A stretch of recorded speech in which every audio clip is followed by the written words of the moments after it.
All right, we are going to go ahead and start our meeting for today.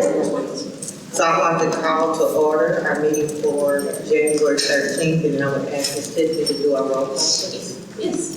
Vincent Jones. Here. Brandon Martin. Here. Dan Porter. Here. Stella Bridgman. Here. William Lindsay. Here. Mary Town. Here. George Underwood. Dave Miller. Anderson Olds. That's the roll call. And then I'll need to get a motion for approval of the minutes from our December meeting. Move to approve. I second. All in favor? Aye. All right, perfect. We're going to move as quickly as we can through our meeting agenda today, starting with our staff report. So I'm going to hand it over to Didi. Hi. So I have completed the Arts Pathway grant. It was submitted today. I believe it'll be great. I created a request form type database for people to use to be able to request things from the task force. So those recommendation funding, support, even if they just want us to come to the luncheon or things like that. I decided to, put it all in one database. So I created that, and that link can be shared however we, choose to do that. And it's live and working. Our guest speakers use it and it works, everything's great. And then we officially received all of our impact reports for the grant cycle 23-24 as of December 31st. And I will be compiling those into one mega impact report by April. Perfect, and the link is on the City of Knoxville website? It is not, it is not up there yet. It was. Our webmaster's been out, so we'll get it up there. So it's live where? It's live by request. By request, Yeah. So, Yeah, we'll get it sent once it goes live. We just All right. need to make sure that we get it attested. I'm wondering if we don't send it out to those who have frequented our meetings or have done presentations already, so that they can have it,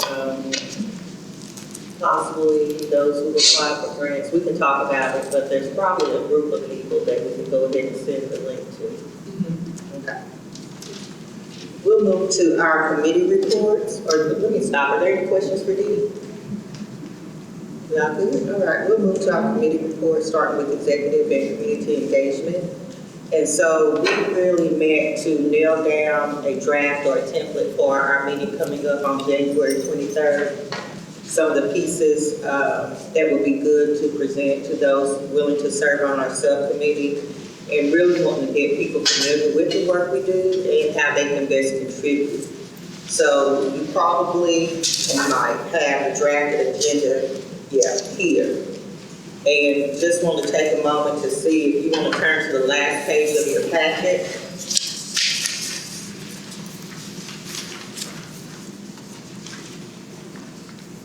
You take a look at that agenda and see if that meets everyone's approval.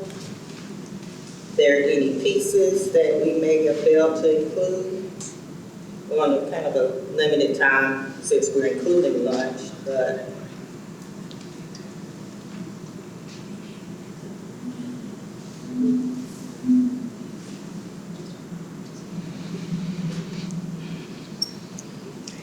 good.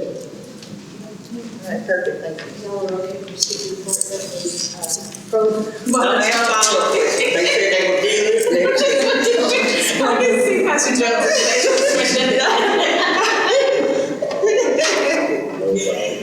All right, if we could get now a report from our investment committee, please. Good afternoon, everyone. We met on, I think it was December the 16th. Of course, I left part of my brain in the car. So, but I'll go back and get my notes to bring them this evening. I'm sorry. But we met on December the 16th. I think that was the day. And the grant review process was conducted to review and decide upon recipients for 24-25 grant funding. Of the 30 applications received, the committee selected 10 organizations to receive funding, and if you would look at the second page of your packet, that information is there. Those recommendations have been shared amongst the larger body, and we anticipate that the recommendations will go before council on February the 4th, beginning at 6 p.m. So those of us that can be there may want to be there on that day, February the 4th. I think that's Tuesday at 6 p.m. If you feel compelled to speak, I'm sorry. Okay. And pretty much that was it. If you look at on your second page and review those recipients, if you have any questions, I think how many members are here that? All right. We have committee members here to answer any questions.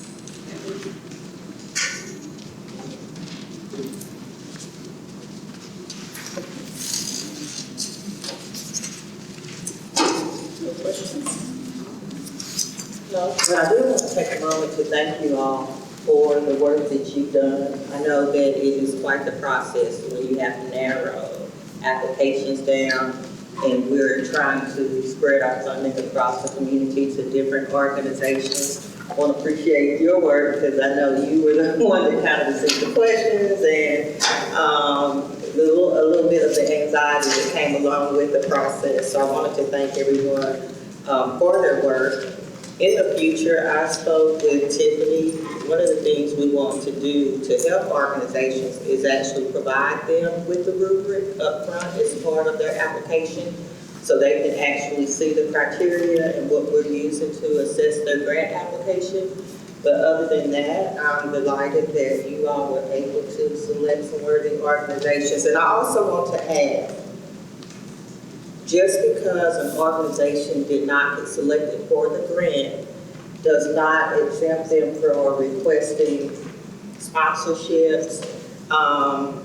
So a couple of people I spoke to, and I thought if you have a particular project or a product that you need, you can definitely put that request in, which goes to the database that you created.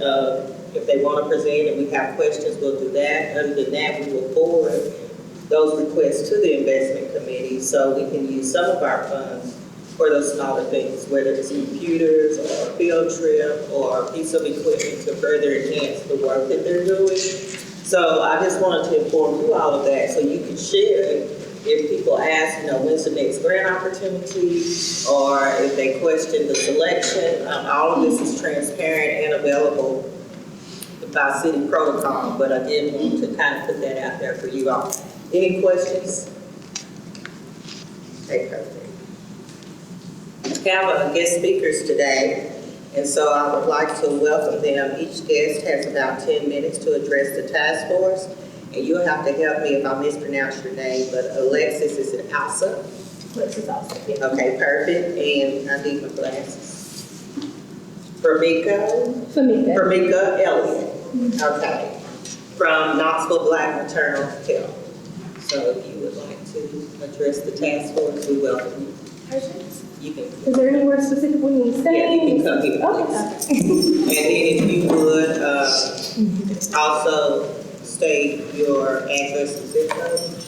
And if you want, you can just do street and zip code. Oh, yeah. So mine is Tamika Elliott, zip code 37912. My name is Alexis, also zip code is 37849.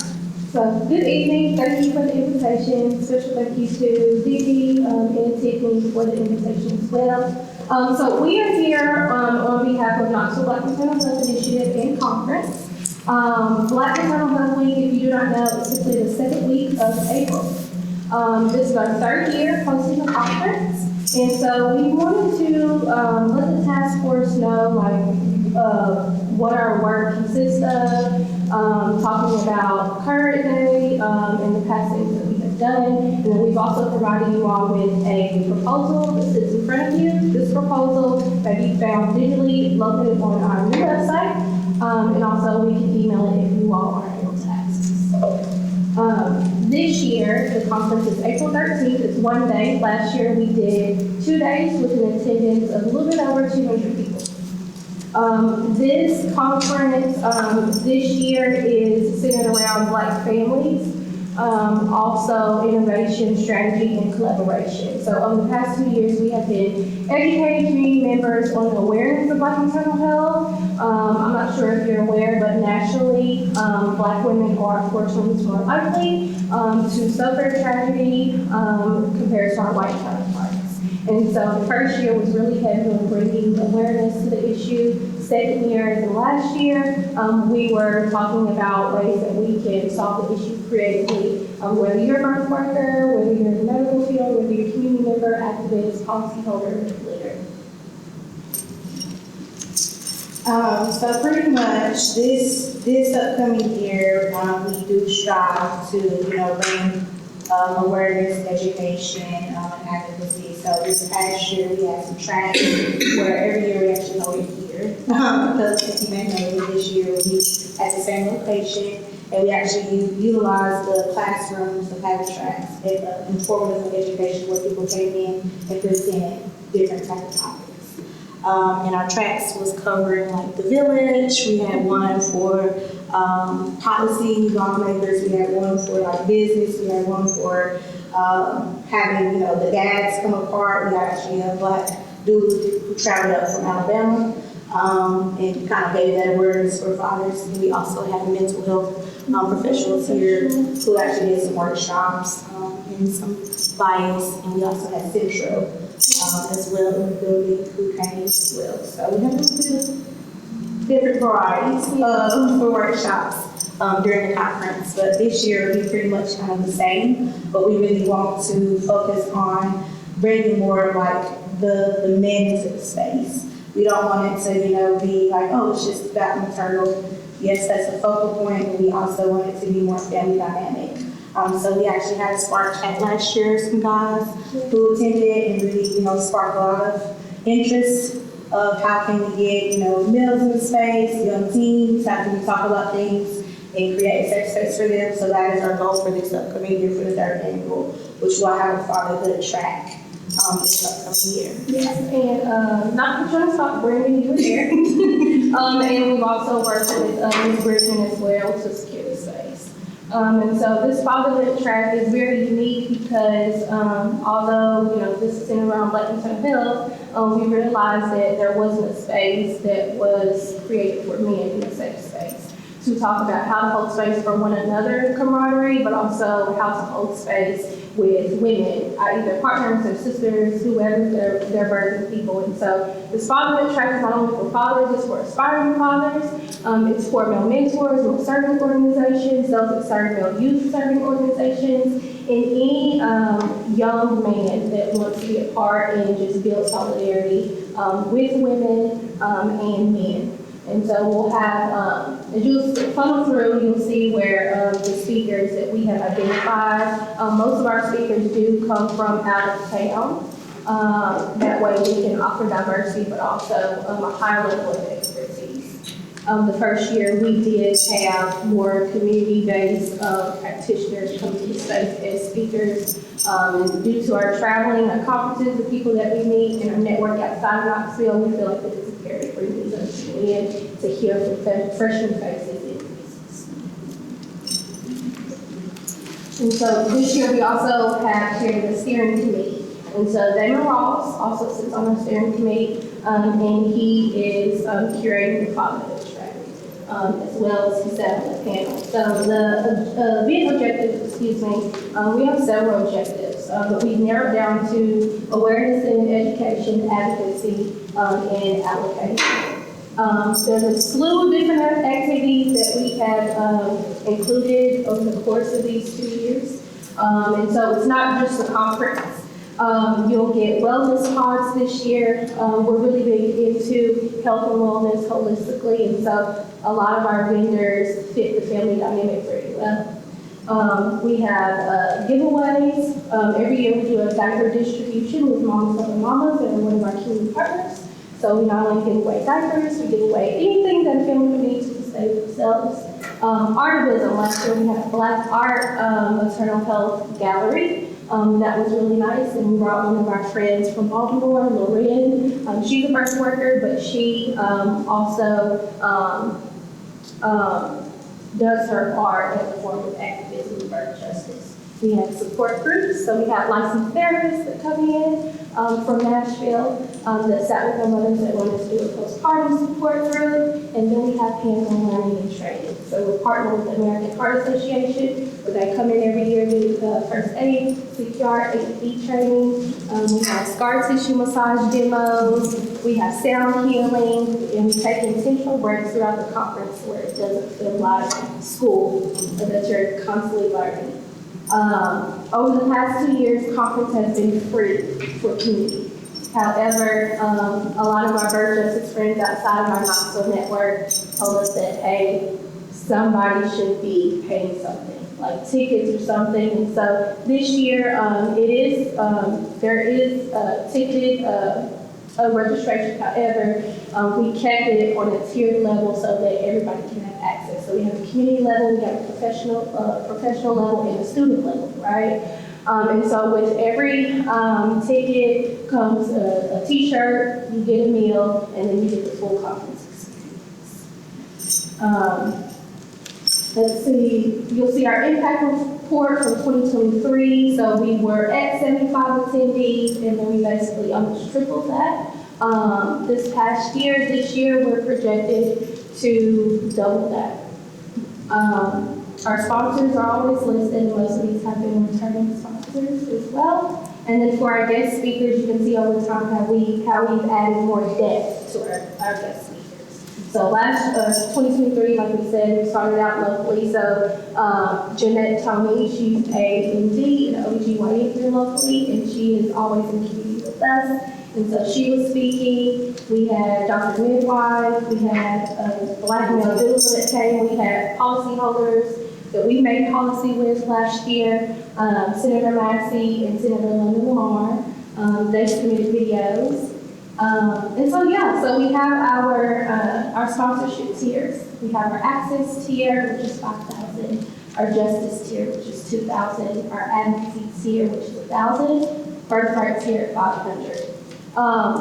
All of these, all the ways that you can help sponsor this is a investment into the work that we have been doing for free over the past 4+ years in the birthright space. The speakers that we are bringing outside of Knoxville and Tennessee are our dear friends, and we want to be able to pay them equitably for their time and compensation. And so what we have submitted, I believe I'm not tipping on the application, but we requested $10,000 now that's a lot, but we have also been pulling from our personal pockets over the past 2 years. Please understand that we are not a 501c3. However, we are fiscally sponsored by Community Shares of Tennessee.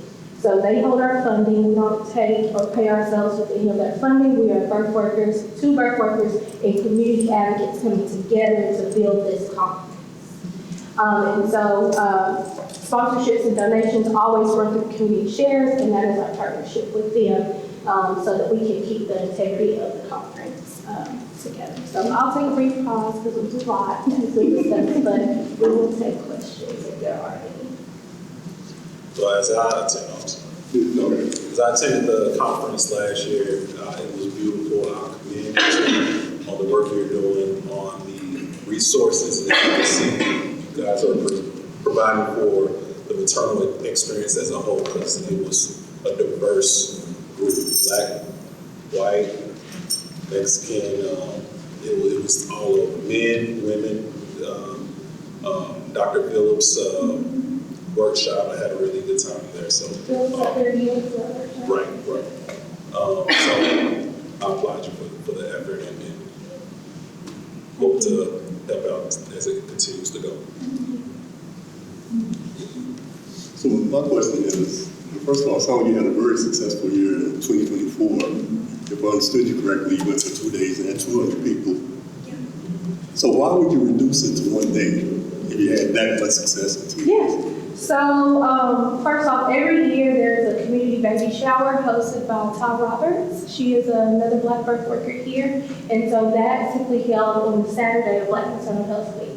We did not think that it was fair to continue to separate community. So typically the baby shower is around like noon, and so it was cutting into the time. Granted, it was across the street, so there was a couple in here, go to the shower and come back, and we did not want that. So we want to allow space for Ty to have her community baby shower, community to attend, and then moms and families can attend our conference on Sunday to where they get the full depth of Black Maternal Health Week. Even though Black Maternal Health Week has been around nationally, to Knoxville, we just got a proclamation a couple of years ago. So it's still fairly new, and we still have not seen in Knoxville where there's something going on every day for the full week of Black Maternal Health Week. So I hope that answers.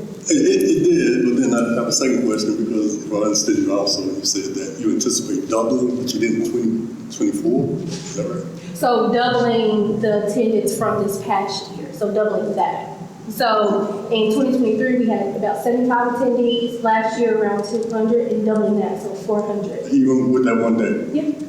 Because we're providing more depth to the fatherhood track. Like, this is an actual track. Last year, we did not have a track. It was just a panel of men, and that was it. But based off of that engagement and the class that Phil held, men and women were like, I want more, like, I want to hear more from Black males or just males in general. And so we're like, okay, let's expand this track. And so we're incorporating a lot of men that we know here in the city, outside, and that's another reason why we got Damon involved based off of that fireside chat. And we're like, hey, like, could you help facilitate this and bring men in? And based off of his, community conversations with male-led organizations, he's getting a lot of engagement and response for whether people want to hold workshops or demos or, come and speak. I think that's tremendous. I have a few questions. Let me start by saying I'm super impressed. So,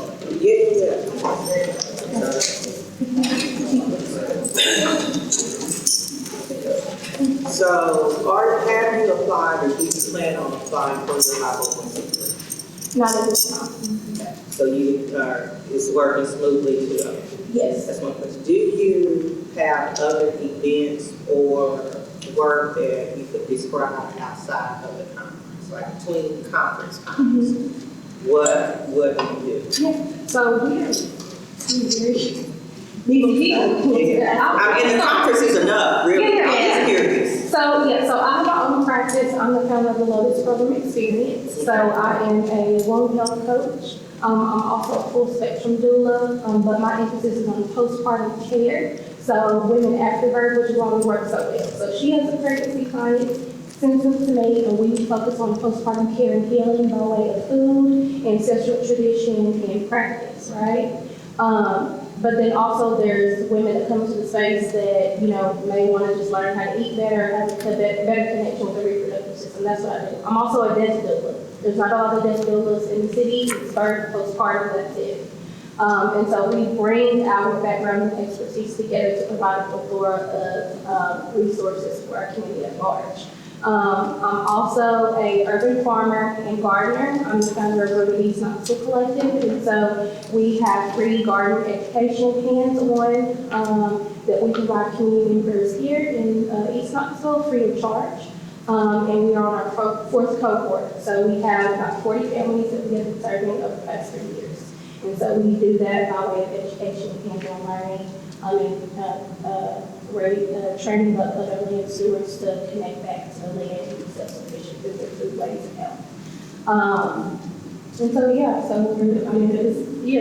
lot. But we also do speaking engagements for other conferences. So during our off season, outside of serving clients, there's a set of birth justice conferences that we intentionally go to, farming conferences that we go to build our skill sets, but also make these outward connections, because we realize city funding and state funding is limited, and so we like to leverage our network at large, hence why we had some great speakers. Most of our speakers came from out of town, so we had Boston, Chicago, Memphis, Mississippi, like literally everywhere. We had like a celebrity midwife coming to the city. The speakers you have this year,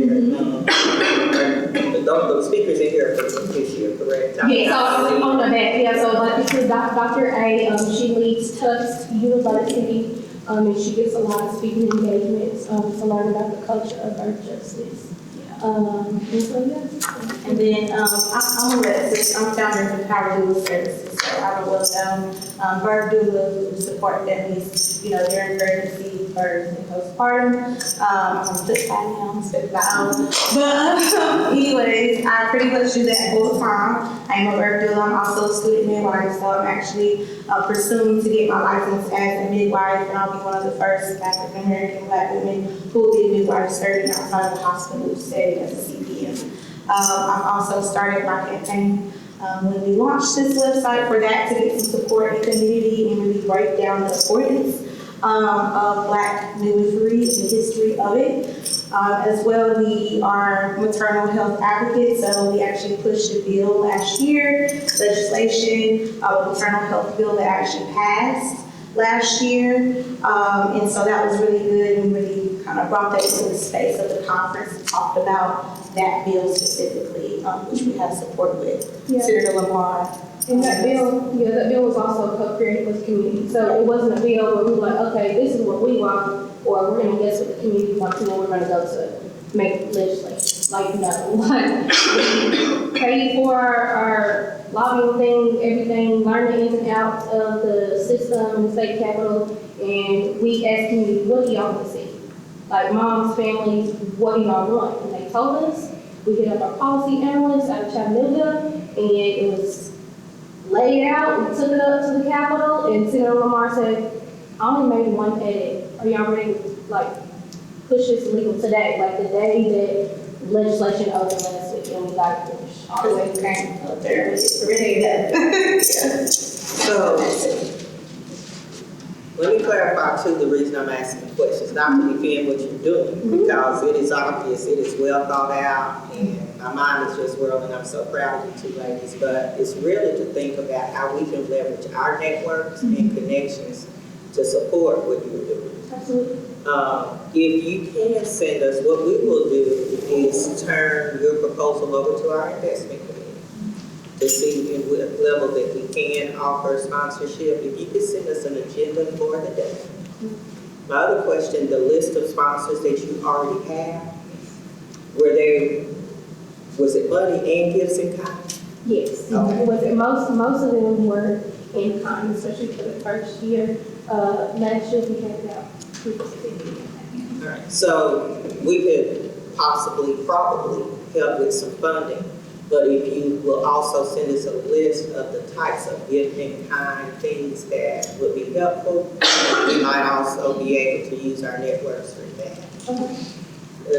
Anyone else have questions, particularly if you're on the investment committee? I have a question. I would just like to know if not having a 501c3 right now, does that hamper you going after federal funds? Because, you know, this was for Vice President, let's call her President, Kamala Harris.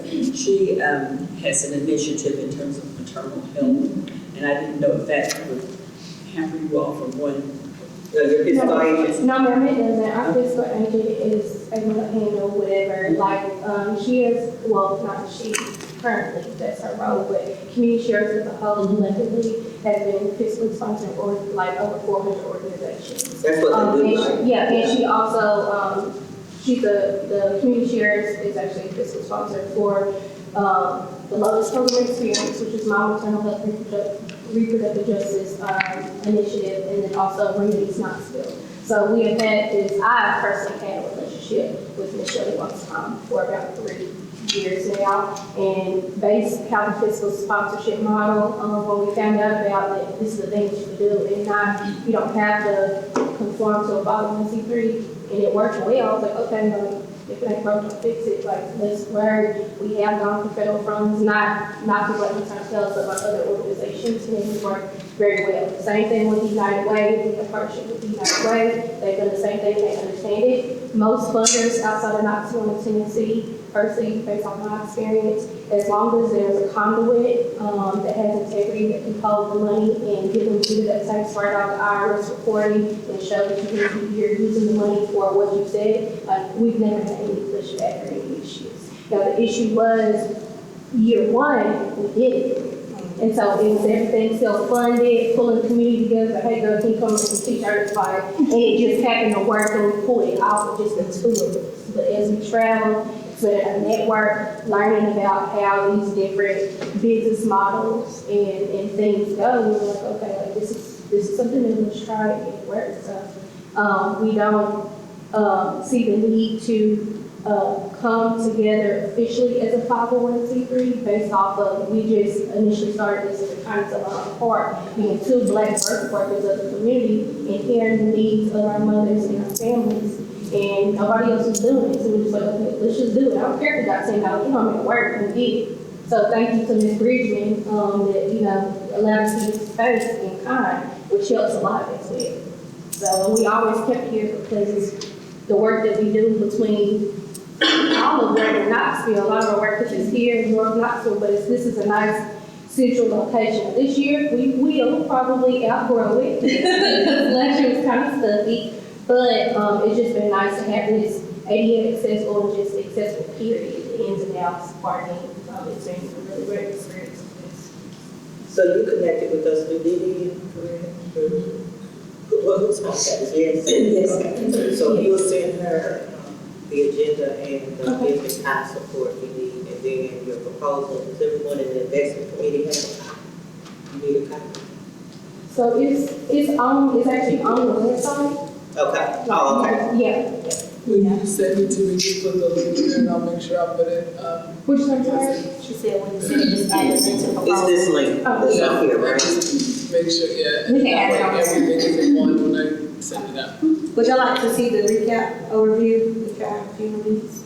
How long is it? Okay. How Like a long? minute and It's only a 30. minute and 30 Yeah, seconds on that's it. fine.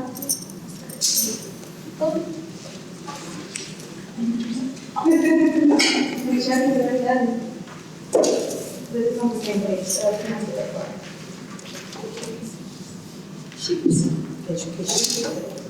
Oh, because it's on the website, you're gonna send the link, that's fine. Okay, thank you.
Thank you.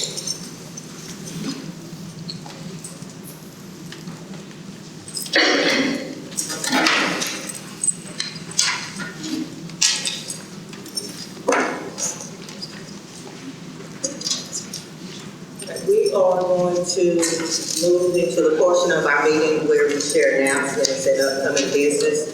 So I want to start with announcements. If any of our task force members have announcements, we're going to particularly call Ms. Deb to remind us of all of the upcoming events surrounding the MLK Commemorative Commission. But if there are other announcements, events, opportunities, things we need to be aware of. I'm going to do that.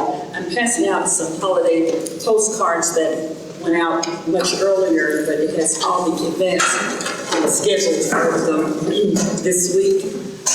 Everything starts on Wednesday. The Gallery of Arts on January the 3rd. Of course, that was sort of an opening event that we have with the Arts Alliance Council at the Emporium. But starting on Wednesday, January 15th at 12 noon, we'll have the Interfaith Prayer Service at Church Street United Methodist Church. And then on Thursday, the 16th, we'll have our Leadership Symposium and also the Thomas King Strickland Luncheon, Awards Luncheon. And that will be at the University of Tennessee Student Union Center, starting at 8:30 a.m. You're all invited and hope that we'll see some of your faces there.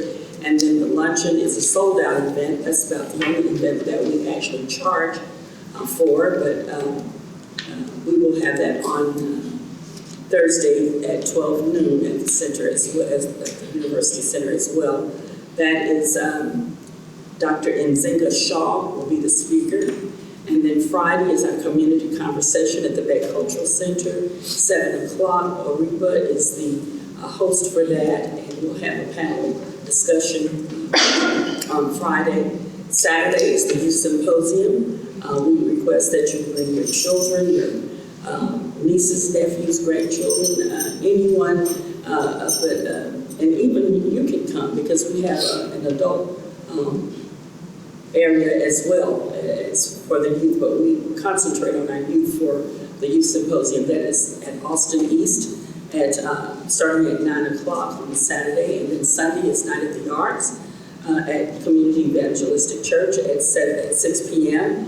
And we'll have a host of singers and gospel choirs, and it should be really nice. Now, mind you, at the awards luncheon on Thursday, we give awards to our Advocacy Award, our Business Award, Chairs Award, Diversity Award, and also Education. So those awards will be given out on Thursday.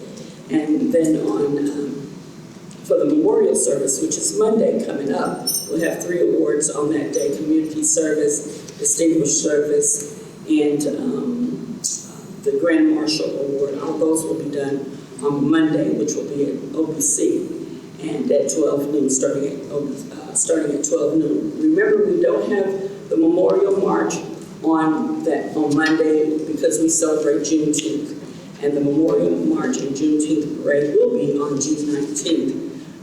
We have one other event in that, let me back up, in March. March 29th is the Teachers in Service, so that will be held on March 29th at the Sarah Simpson Building starting at 8:30. So we request your attendance in any or all of them. We're looking forward to it. Our speaker for the memorial service will be Reverend Dr. Leah Burns, and she should be really good. She was the pastor at Linden Senior, and she has taken on another role as of now. But we're looking forward to it this weekend and part of next week as well, so we look forward to seeing you.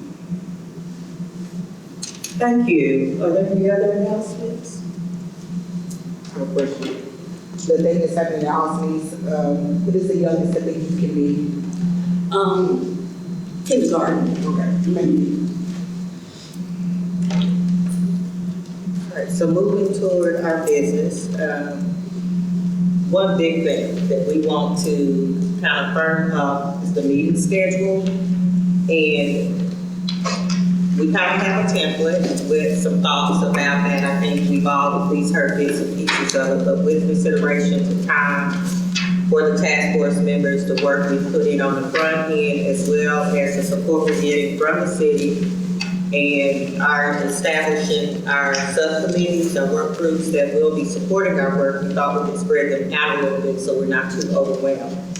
So to keep things from becoming too complicated, it is suggested that we move to quarterly meetings, and that the meetings occur in place of the current meetings, which are taking place on the second Monday. Please correct me if I misspeak, because I didn't bring my glasses, but I think I got this part right. So let's start there. If we would move what are now monthly meetings for the task force to quarterly. And I will need, because that's going to change kind of our blueprint. I probably will need a motion and a vote for that, correct? Okay, we will. So I need a motion from someone to change our meetings from monthly to quarterly. So, Second. All in favor? Aye. Great. So if we move to this schedule, one of the other things we thought about is that our subcommittees for the task force meet as needed. Other committees. The other committees, yeah, committee meetings. So investment, you probably call them as needed, but for the other things, because we'll be working with more of our community groups and representatives for our subcommittees, then in the time will be spent there, and we think that our own task force subcommittees will not need to meet as often either, kind of as needed. We know the times when we're planning for an event, or it's a grant cycle, or we get a request. And then we also need to look at and take recommendations for our subcommittees, where they'll be hosted, the timing, and how that is orchestrated, whether it's from the person who is from the task force, who's serving as the liaison or the chair of that committee or not. I will go ahead and share my thoughts are that we keep them these Monday times that we're used to. If we keep these times, and just depending on the Monday is what's going to happen. Either it's going to be our quarterly meeting, or it's going to be our subcommittee meetings, and then our other meetings for our task force subcommittees will be as needed. But are there any other ideas and thoughts about that? And just so you can have a visual of what Madam Chair is suggesting, in your packet, the second to last page kind of lays out what it could potentially look like to move a quarterly schedule in terms of having the full committee meeting, the full task force meeting, committee meetings, and then subcommittee meetings, each meeting quarterly. Thank you for sharing that. And like I said, one thing is those committee meetings, just depending on what's on the agenda, we don't want you to meet just to meet, so if you don't have a meeting agenda, we probably won't have those.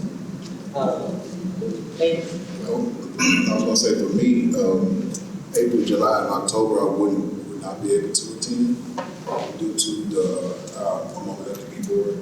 on the what? LDP board, so I'll be at least maybe 30, 45 minutes late if I am able to attend. That would have me missing the formal meetings, just throwing it out there. But I do like this meeting schedule as cadence. We'll probably be able to work with that. Let's talk about it. Let's think about it. It's one of the formal meeting cases in DC. Okay, all right. I would think that logistically for the college, that probably works well because. We're hoping. It'll be fine, okay? Yeah.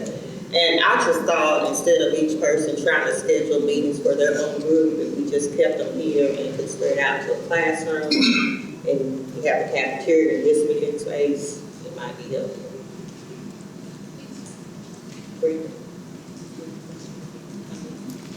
Just a comment, just wanted to make it clear for those who haven't attended our previous meetings that this isn't a focus on meeting less, it's a focus on meeting in our subcommittees, allowing us to do the work in the subcommittees and formally come and vote on the efforts that we're going to support as a task force. So I just want to make that clear.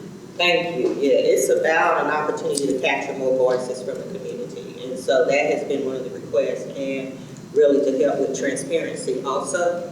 So we still only have so many Mondays in a month. So we decided to use some of those Mondays to dedicate to our subcommittees. Thank you for that. All right. Let's see here.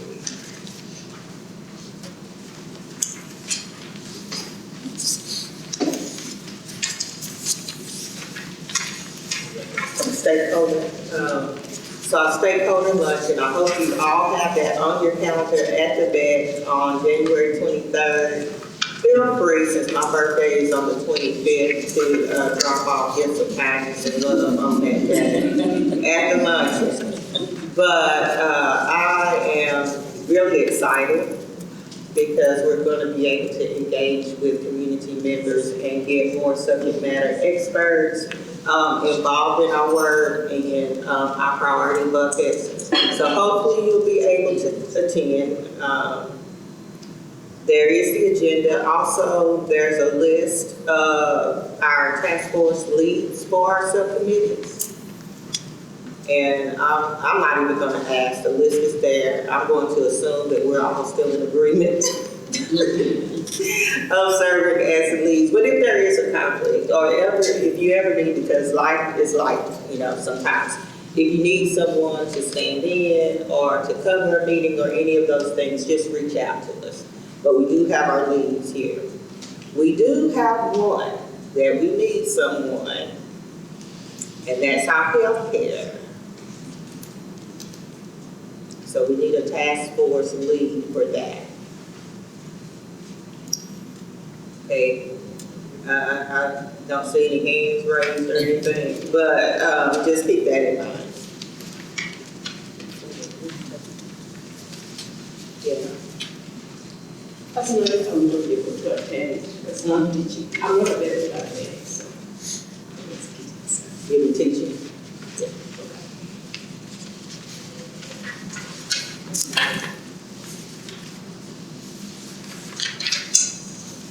Let's put a pin in that for a second and talk about the structure of our subcommittee meetings and the objectives. We want to share this at the luncheon. Want people to be clear on what the role is, the role of support if you're serving on a subcommittee. And it is similar to ours in that we make recommendations based on experience, education, and research.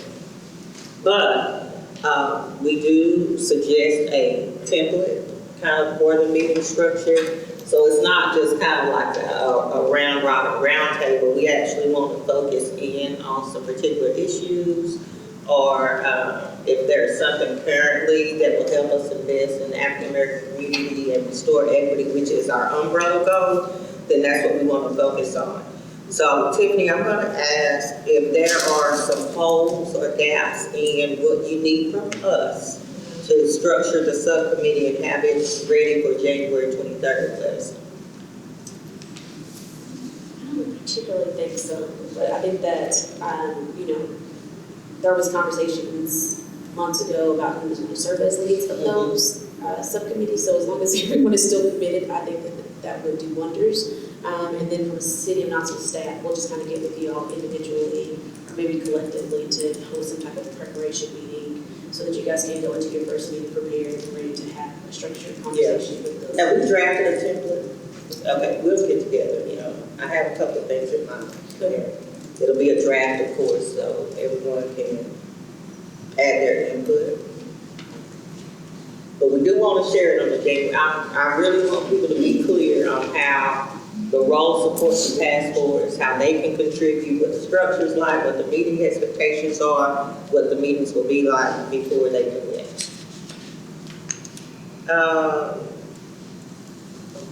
Anything else about January 23rd that we need to discuss?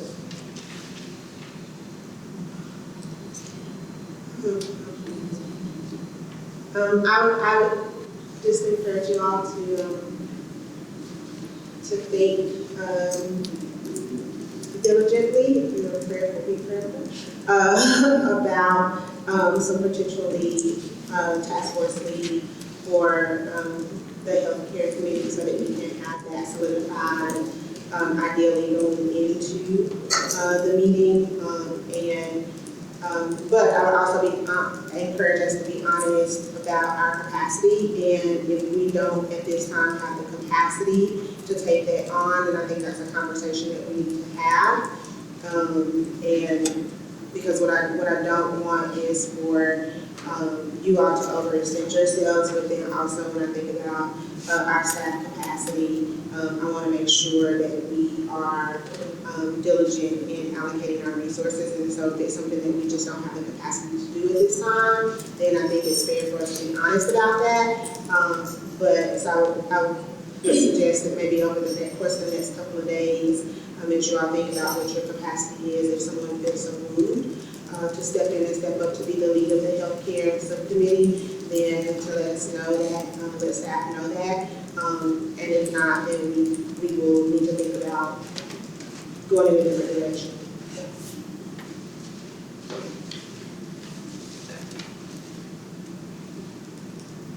Do we have anyone who signed up for public comment? Anything else from any task force member? Did I tell you I had to leave? All right, this meeting is adjourned. Thank you.